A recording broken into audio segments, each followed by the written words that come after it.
The Years by Virginia Woolf. Read by Finty Williams. 1880. It was an uncertain spring. The weather, perpetually changing, sent clouds of blue and of purple flying over the land. In the country, farmers looking at the fields were apprehensive. In London, umbrellas were opened and then shut by people looking up at the sky. But in April, such weather was to be expected. Thousands of shop assistants made that remark as they handed neat parcels to ladies in flounced dresses standing on the other side of the counter at Whiteley's and the Army and Navy stores. Interminable processions of shoppers in the West End, of businessmen in the East, paraded the pavements like caravans perpetually marching, so it seemed to those who had any reason to pause, say to post a letter, or at a club window in Piccadilly. The stream of landaus, victorias and hansom cabs was incessant, for the season was beginning.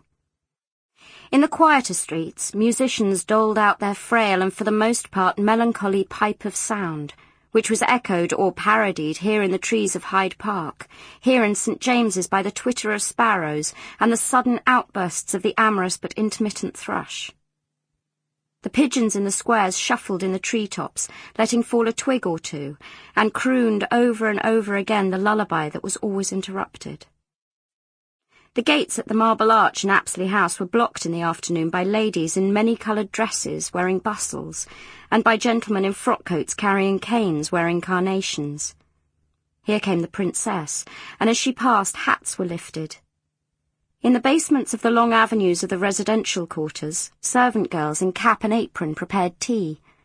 Deviously ascending from the basement, the silver teapot was placed on the table, and virgins and spinsters with hands that had staunched the sores of Bermondsey and Hoxton carefully measured out 1, 2, 3, 4 spoonfuls of tea.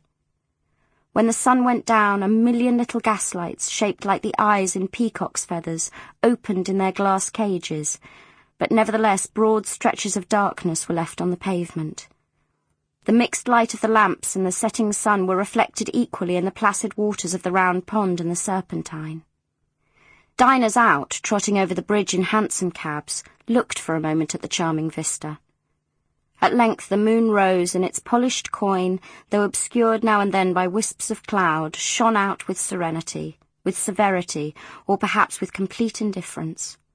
Slowly wheeling like the rays of a searchlight, the days, the weeks, the years passed one after another across the sky.